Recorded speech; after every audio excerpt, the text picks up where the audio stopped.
I'm not discouraged, I'm not giving up. It's just, it's one thing after another. Say, don't you remember me? I'm your pal. Buddy, can you spare a dime? A lot of people really are trying to figure out why the United States has such a large number of homeless people on the streets. Not since the Great Depression have so many fellow Americans been forced to live life on the streets. Say, don't you remember me? I'm your pal. Buddy, can you spare a dime? My name is Ben DeSoto, and I'm a photojournalist.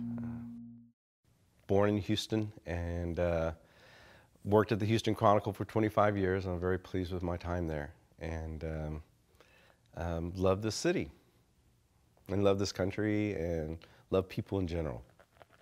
The Qstorms of Reform is a poverty solutions documentary movie. I'm real pleased with the stories. The court reform story, foster care reform story, and the medical care reform stories are having a huge impact on people's lives, homeless people, people who are living on the streets or been close to being on the streets. So when I started at the Chronicle, I was 23 and the youngest on the staff.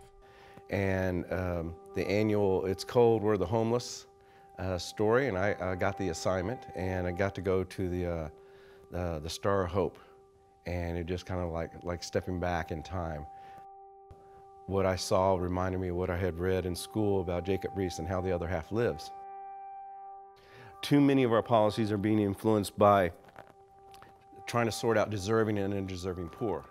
You know, that type of mindset is, I think, very, it's poisonous. It's like going to someone who's floating in the water in a life vest. They've just abandoned a ship that had sunk, and you come passing by and you go, oh, hey, just go ahead and pull yourself up out of the water. If anyone's been in the water, you know that's pretty hard to do. Or you see them bobbing and you go by and you go, well, if you just keep going in that direction, eventually you'll get the shallows and you can walk yourself out. The reality is that when people are in trauma and people are on the streets or are facing the crisis on the streets, they need help. But the problem is that demand outweighs supply.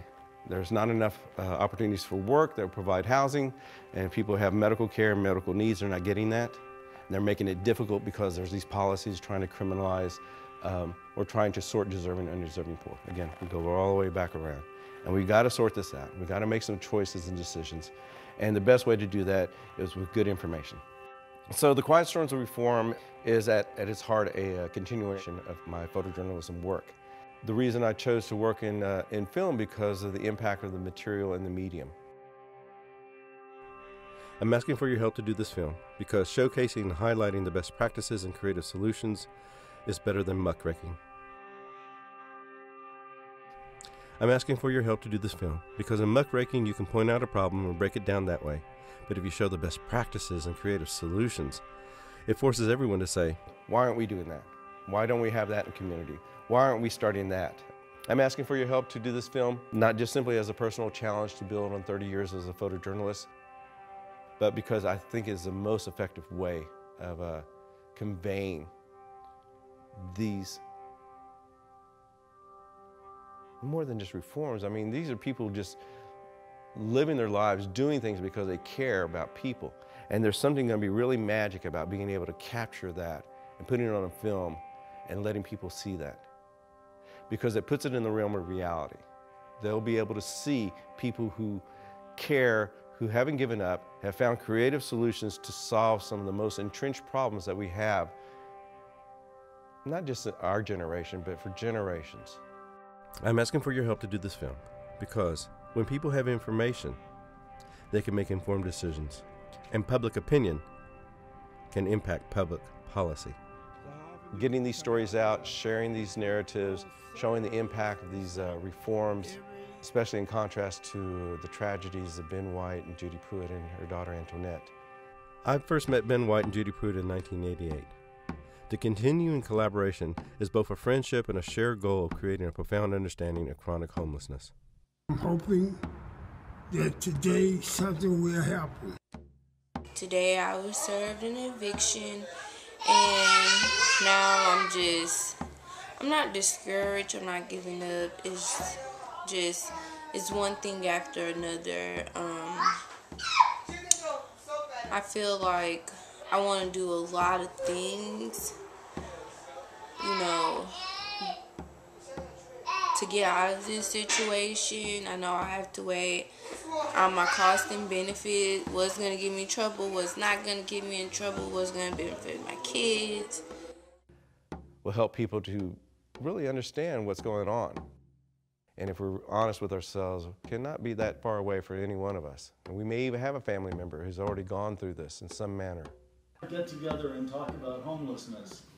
You know, this is one of the things that this funding is going to do. It's going to allow me to make connection and work with some of the best people in the city of Houston.